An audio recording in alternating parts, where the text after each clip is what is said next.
नमस्कार, मेरा नाम है मृत्युंजय त्रिवेदी और आप देख रहे हैं अमर उजाला। राजस्थान में विधानसभा उपचुनाव होने वाले हैं।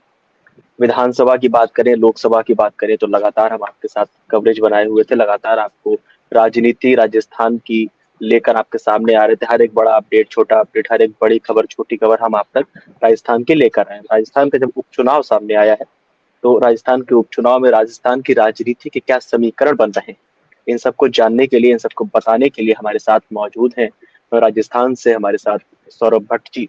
आइए उनसे जानते हैं कि राजस्थान के उपचुनाव में क्या कुछ माहौल बन रहा है। क्या मीना फैक्टर काम करेगा या क्या रूथ फैक्टर काम करेगा, क्या बेनीवाल फैक्टर काम करेगा। अभी तक कैसा कुछ माहौल बनता हुआ नजर आ रहा है, क्या राजनीतिक समीकरण बनते हुए दिख रहे हैं। सौरभ जी, बहुत बहुत स्वागत है आपका। पहला सवाल, विधानसभा उपचुनाव राजस्थान में क्या कुछ माहौल बनता हुआ नजर आ रहा है, कैसे राजनीतिक समीकरण दिख रहे हैं। देखिए, उपचुनाव के लिए हालांकि अभी तारीख तय नहीं हुई है, लेकिन संभावना है कि इस साल के अंत तक, जो नवंबर तक जो है, ये उपचुनाव करवा लिए जाएंगे। राजस्थान की 6 सीटों पर उपचुनाव होने हैं, जिसमें दौसा सीट हो गई, नागौर की खींवसर सीट हो गई, बांसवाड़ा की सीट हो गई, झुंझुनू की सीट हो गई, सवाई माधोपुर की सीट हो गई। इस तरीके के जो 6 उपचुनाव, एक अभी जो सलुम्बर की सीट उदयपुर की, वो खाली हुई है बीजेपी के विधायक के निधन के बाद। तो ओवरऑल इन 6 सीटों पर उपचुनाव होने, अब तक जो स्थितियां बनी है वो कोई बहुत ज्यादा बीजेपी के पक्ष में आप नहीं कह सकते, क्योंकि देखिए, बीजेपी में एक तो इन फाइट जो है वो बिल्कुल खुलकर सामने आ रही है।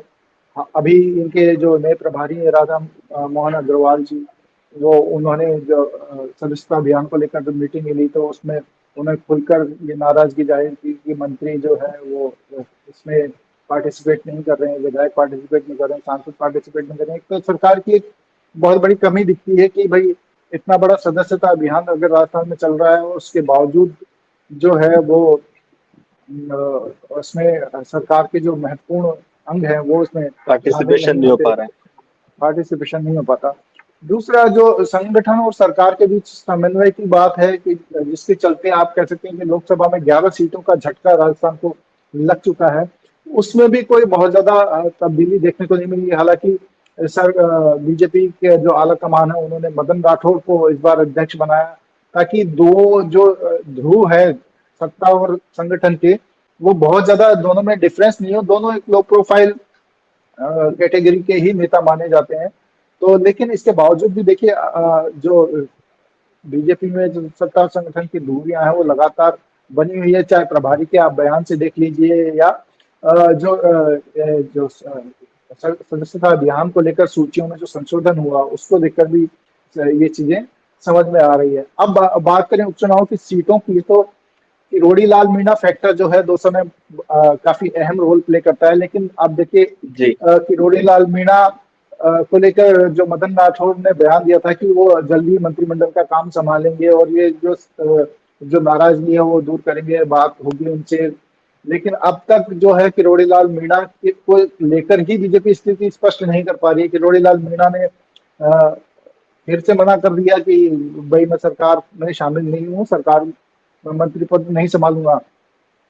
तो सरकार अभी तो शुरू हुए 8-9 महीने हुए हैं सरकार को, और अभी से ये स्थितियां हैं कि सरकार के मंत्रियों का अता पता नहीं है। ब्यूरोक्रेसी की आप स्थिति देख लीजिए, ब्यूरोक्रेसी में पिछली सरकार के समय से 3-3, 4-4 साल से जमे जो बड़े अफसर हैं, जिनको बहुत पावरफुल, जिनकी लॉबी मानी जाती है, उनको हिलाने में सरकार को जोर आ रहा है। उनकी नई सरकार में भी इतनी पैठ हो गई है कि जो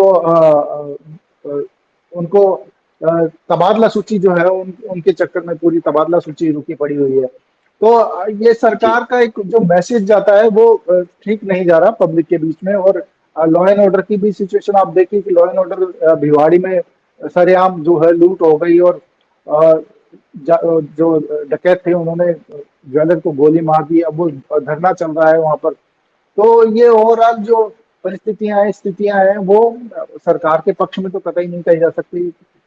आदिवासी क्षेत्रों के अंदर अब जो राजकुमार रोध की मैं बात कर रहा हूँ, राजकुमार रोध सांसद है, उनकी भी काफी अच्छी पकड़ मारी जाती है। तो तो दूसरा अब नागौर की बात करें तो खींवसर में तो बीजेपी इस तरीके का कम्युनिटी वाइज कोई मैसेज भी नहीं दे पाई कि जैसे लोकसभा चुनाव में जाटों की नाराजगी खुलकर सामने आई थी, एससी एसटी वर्ग की खुलकर नाराजगी सामने आई थी, तो अभी भी वो वर्ग वैसा की वैसा ही बना हुआ है कमोबेश। तो ना तो कोई मंत्रियों का कोई प्रभाव नजर आ रहा है, ना मुख्यमंत्री का कोई प्रभाव नजर आ रहा है। तो ओवरऑल जो स्थिति परिस्थितियां हैं वो सरकार के पक्ष में कतई नहीं कही जा सकती। जी, हनुमान बेनीवाल की अगर बात करें, नागौर में भी उपचुनाव होने हैं, क्या बेनीवाल फैक्टर वहां नजर आ रहा है? जैसे पिछली बार हम बिल्कुल। लोग बात कर रहे थे ज्योति मिर्धा हनुमान बेनीवाल, ज्योति मिर्धा हार गई बेनीवाल से। इस बार क्या लग रहा है, कुछ तख्ता पलट हो सकता है?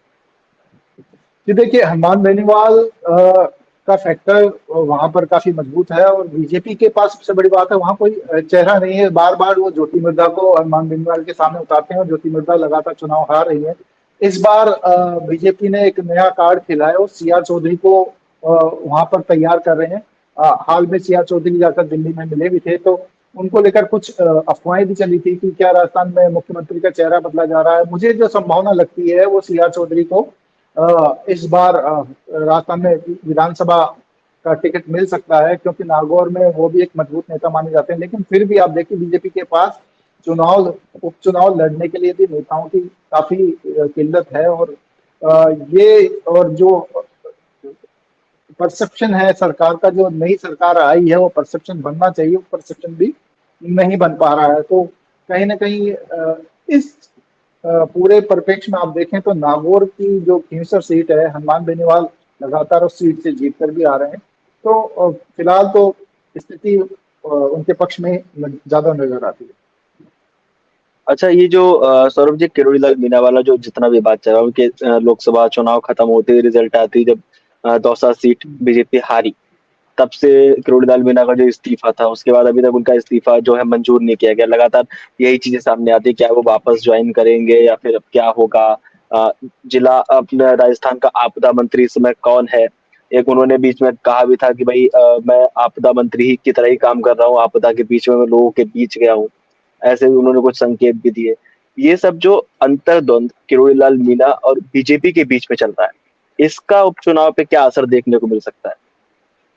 जी देखिए, मैं और आपको ये जैसे मतलब क्या संभावना लग रही है, कब तक ये अंतर्द्वंद कब तक चल सकता है?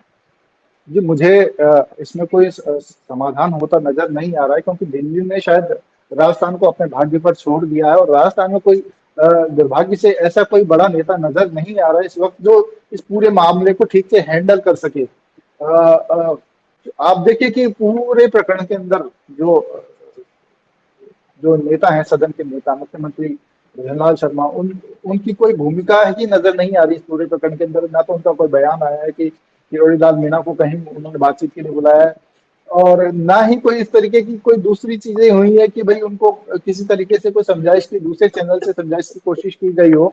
तो आखिर में ये मामला सुलझेगा कैसे? और जब ये मामला सुलझ नहीं रहा, तो कहीं ना कहीं लोगों के अंदर एक मैसेज जो जाना चाहिए था कि बीजेपी सरकार चला रही है, या जो सरकार के मुखिया हैं वो एक अथॉरिटी लिए हुए हैं, और उनके कहने से जो चीजें चल रही है वो एक मैसेज लोगों के बीच में कहीं ना कहीं नहीं जा पा रहा है।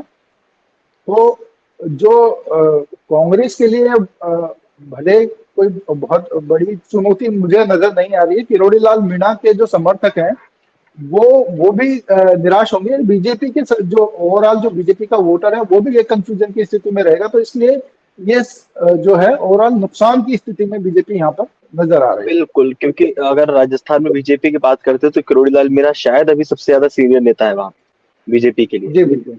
जी बिल्कुल। बिल्कुल चलिए जो सौरभ जी, देखिए। बहुत बहुत धन्यवाद। जी। जी जी। जी, आप अपनी बात पूरी कीजिए। जी देखिए, किरोड़ी लाल मीणा अ, वरिष्ठ नेताओं में से हैं, और बहुत ही अनुभवी नेता हैं। और वो आप ये देखिए कि अशोक गहलोत और वसुंधरा राजे दोनों के साथ काम कर चुके हैं। तो अनुभव को लेकर बिल्कुल। और देखिए, अगर वो सत्ता में नहीं रहेंगे तो कहीं ना कहीं अपनी राजनीति को एक्टिव जरूर रखेंगे, और वो राजनीति अगर उनकी एक्टिव रहती है तो वो बीजेपी के ऊपर ही भारी पड़ेगी। चलिए सौरभ जी, बहुत बहुत धन्यवाद आपका हमसे बात करने के लिए। हम इतनी जानकारी पहुंचाने के लिए बहुत बहुत धन्यवाद आपका। बहुत बहुत धन्यवाद हमारे दर्शकों का, हमें देखने के लिए, सुनने के लिए, जानने के लिए। आपको क्या लगता है इस पूरे प्रकरण को लेकर, लोकसभा उपचुनाव को लेकर? आप माफी चाहता हूँ, विधानसभा उपचुनाव को लेकर आपका क्या मानना है? बताइए। किरोड़ीलाल मीणा को लेकर आपका क्या कहना है? राजकुमार रूत, हनुमान बेनीवाल, क्या लग रहा है इस बार कौन सा फैक्टर सामने आएगा? हमें कमेंट करके बताइए और देखते रहिए अमर उजाला राजस्थान।